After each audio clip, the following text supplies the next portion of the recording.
Some players had hoped an emergency ban on Hogak would be put into place before Grand Prix Birmingham this past weekend, but with no such action taken by Wizards of the Coast, deck builders had to find their own way to take down the Arisen Necropolis. Some of those tools show up in this week's list, along with the usual mix of casual favorites and speculative purchases, so let's get right to it. Number 10. Vilis, Broker of Blood from Core Set 2020. It's hard to resist the lure of a powerful demon, especially one that offers you a way to draw cards and thin out your opponent's board, even if it does cost you some life. Dev from Strictly Better MTG puts 2 copies in his version of a standard Jund Reanimator deck, cheating Vilis into play with Blood for Bones or Bond of Revival alongside other haymakers like Drakuseth, Maw of Flames, and Endray's Forerunners. Vilis also plays well with Crick, Son of Yawgmoth from Commander 2019.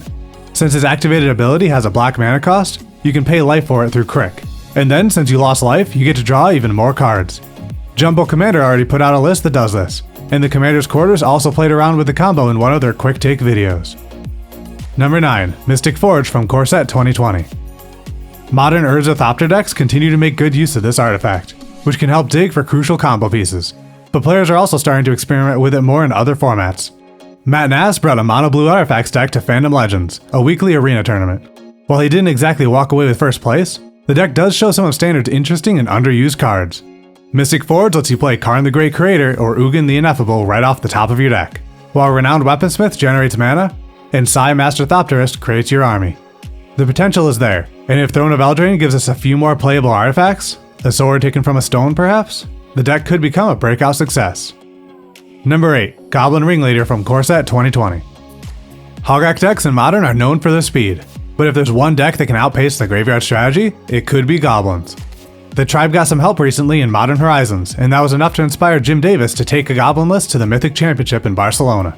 Goblin Ringleader can quickly refill your hand, and when that refill includes cards like Munitions Expert, Sling Gang Lieutenant, or Poshlik Mons, you're able to keep putting pressure on your opponent without relying on your own graveyard to do it.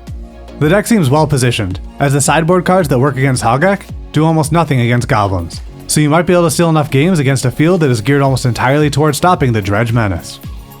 Number 7. Lotus Field from Core Set 2020. Alongside the word Mox, no other card in Magic conjures up images of power the way Lotus does. An MTG Goldfish put the field to the test recently in a modern Twiddle Storm deck. Twiddle and Dream's Grip let you untap Lotus Field, which you can then tap for 3 mana. Repeat this process using cards like Psychic Puppetry, spliced onto Reach Through the Mists, or Ideas Unbound.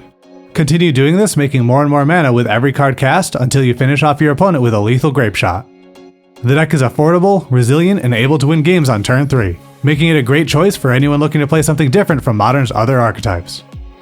Number 6. Bizarre Trade Mage from Modern Horizons. Nicknamed Commander Horizons, the set that was intended to mostly shake up Modern has ended up having an impact on just about every constructed format under the sun. Bizarre Trade Mage seems to have found its calling in Vintage, where it gets to shine alongside Survival of the Fittest and the original Bazaar of Baghdad, intentionally discarding creatures for value. Could a similar strategy be adopted in Modern?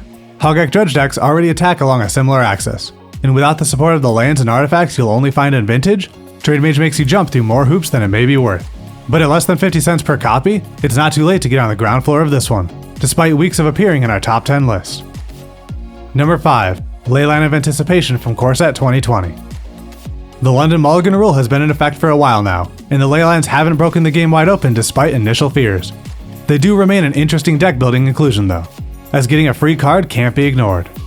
Even more exciting is how you can make playing your spells with Flash into an advantage, and the Command Zone picked this Leyline as an upgrade to the Sultai Morph deck from Commander 2019.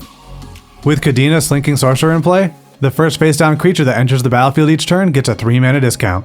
Giving all your spells Flash with Leyline of Anticipation means you can now play a face-down creature for free on each opponent's turn as well, letting you quickly establish a board without emptying your hand, because Kadena also draws you a card for every morph you play. It's unlikely you'll get to drop the Leyline for free, being just one of your 99 cards, but the value it generates once it's on the battlefield next to your commander is just too good to pass up. Number 4. Cryptic Case from Core Set 2020. The Commander's Quarters is an excellent resource for anyone looking to enter the format on a budget. Their ability to identify cards that are both useful and affordable has been a strong influence on our weekly top 10 sellers, and that's not changing today.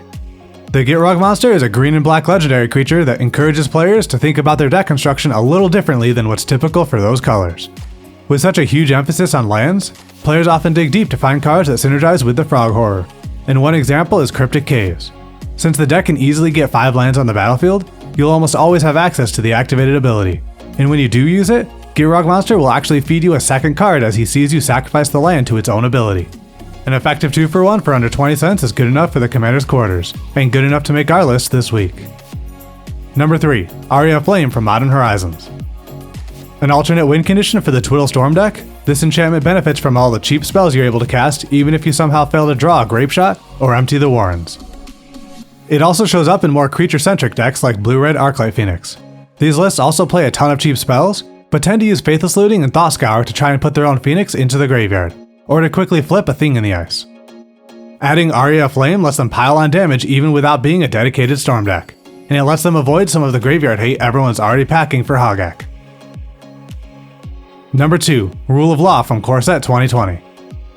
White loves its symmetrical effects, and it also tends to have the best answer cards for an opponent's strategy. Rule of Law manages to be both, and it interacts with a surprising number of strategies in Modern. Consider for a moment all the cards hurt by this enchantment. Vengevine? Never gonna see a second creature spell cast. Arclight Phoenix? Never gonna see a second, much less third instant or sorcery cast. Snapcaster Mage? Sure, go ahead, give something your graveyard flashback. You'll never see it cast this turn.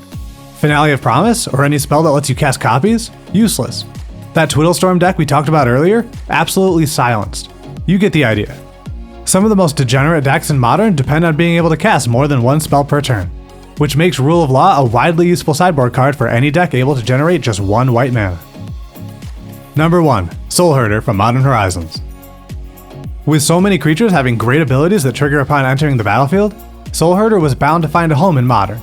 The best shell to emerge so far is Bant, which gives access to Wall of Blossoms, Coiling Oracle, and Eternal Witness.